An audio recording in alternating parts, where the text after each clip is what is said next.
عباس میرے ہاتھوں میں رسیاں بندھے گی، میرے سر سے چادر چھنے گی، اس لیے کہ تم جا رہے ہو۔ چلے گئے عباس، پہنچ گئے عباس، مارتے ہوئے پہنچے، دریا پر قبضہ کر لیا۔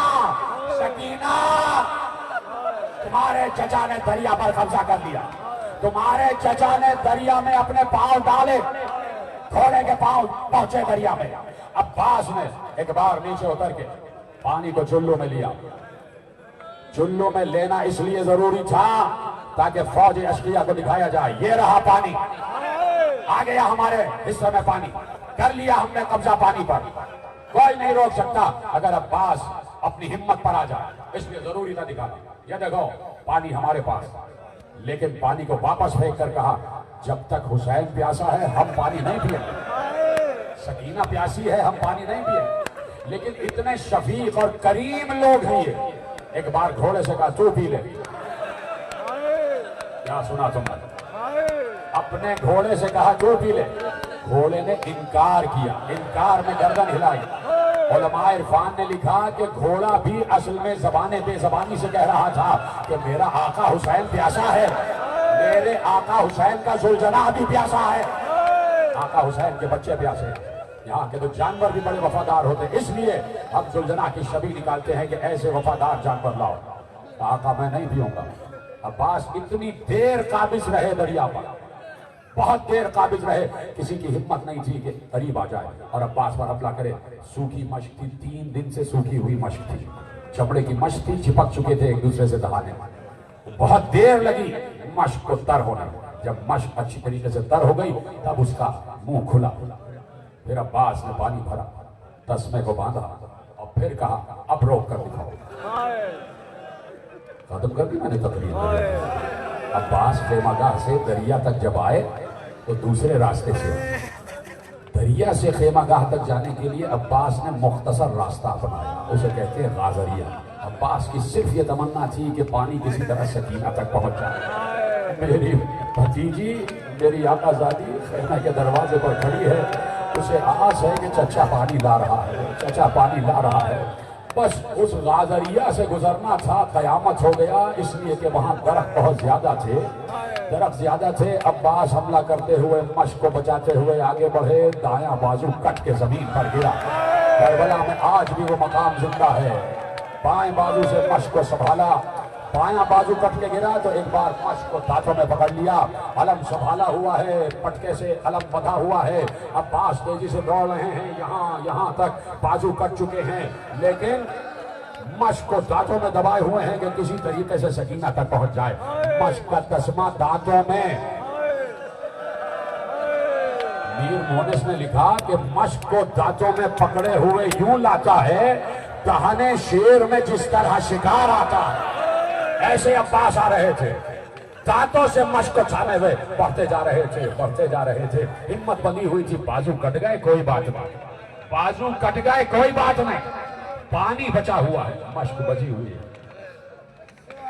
بولو ہائے حسین، کوئی خاموش نہ رہے۔ مسائب سننے بیٹھے ہو تو مسائب سننا، آگے جو بیٹھے ہیں ان پر ہونا واجب ہے۔ ایسے مسائب نہیں پڑھوں گا، عباس کی شہادت ہے، عباس کی شہادت۔ مجھے دیکھو ادھر، عباس کی شہادت ہے، سب جو آگے بیٹھے ہیں بیٹھے رہنا اور ہائے عباس کہتے رہنا۔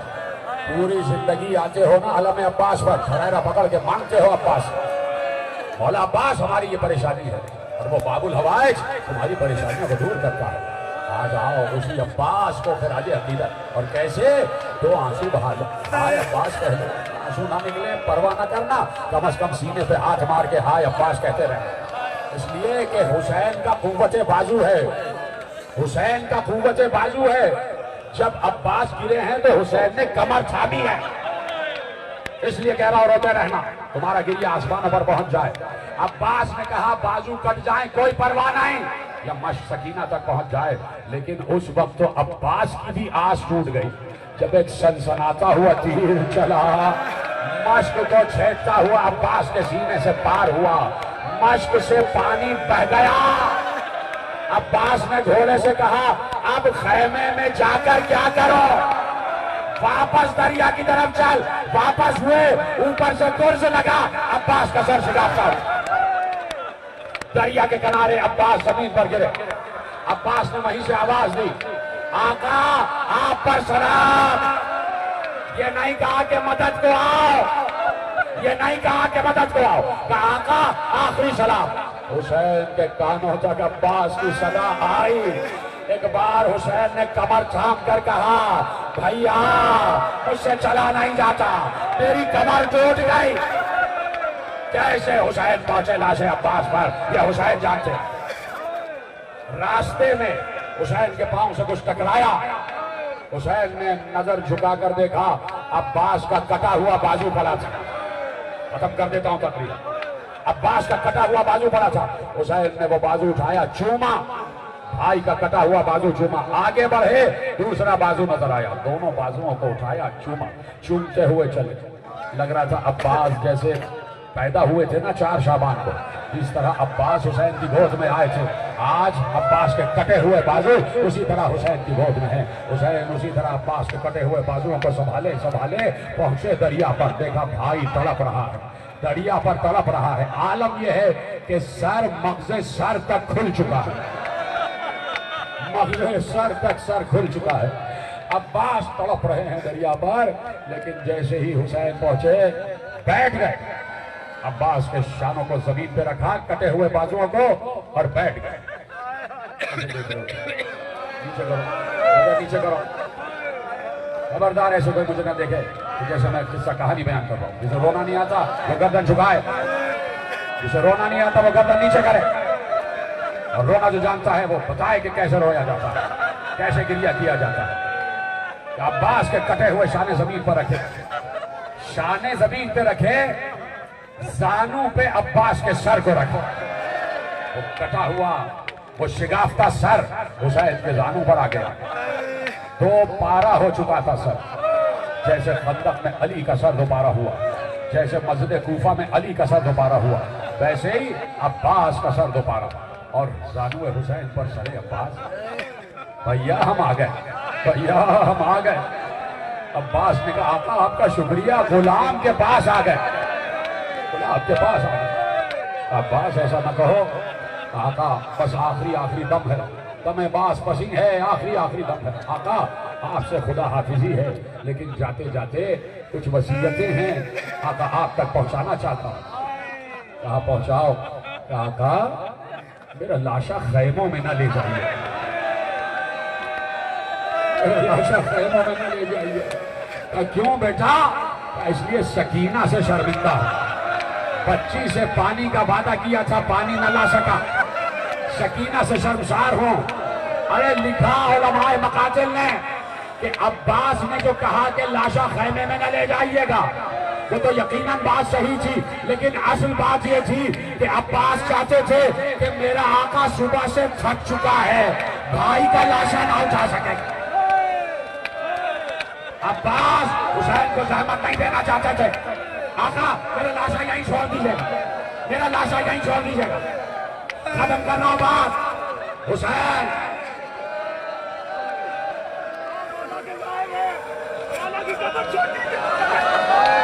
میرا بھائی کہہ رہا ہے تو لو پڑھ رہا ہوں, میں یہیں پہ گفتگو ختم ہوگی, لیکن جملہ سن لینا, جملہ سننا, سب بیٹھے رہنا. حسین نے, عباس نے کہا میرا لاشا خیمے میں نہ لے جائیے گا. آقا جب میری قبر بنے تو اس میں لکھیے گا یہ سرکار سکینہ کی قبر ہے.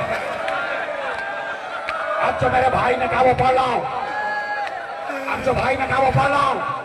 ایک ذاکر آیا قبر عباس پر, روزہ عباس پر, روز آ کے مسائل پڑھتا تھا, روز مسائل پڑھتا تھا. ایک دن شب جمعہ کو اپنے چھوٹے سے بچے کو بھی ساتھ لے آئے, بڑے مسائل ہوئے. جب ذریعہ عباس کھلی اور سامنے قبر عباس نظر آئی تو بچے نے اپنے بابا کا دامن پکڑ کر کہا بابا کیا بات ہے؟ کہ آپ نے ہمیشہ مجھے بتایا ہے عباس بہت بلند قد کے تھے, بہت بلند قامت کے تھے. کہا ہاں, یہ تربت تو بہت چھوٹی ہے. ایک بار اس ذاکر نے سر سے امامہ پھینک کر کہا تو نے کیا یاد دلا دیا؟ ارے جب حسین عباس کے لاشے کو دریا پر چھوڑ کر واپس گئے, فوج واپس آئی، عباس کے ٹکڑا ٹکڑا کر دیا ہے۔ زین العابدین نے لاشیں کے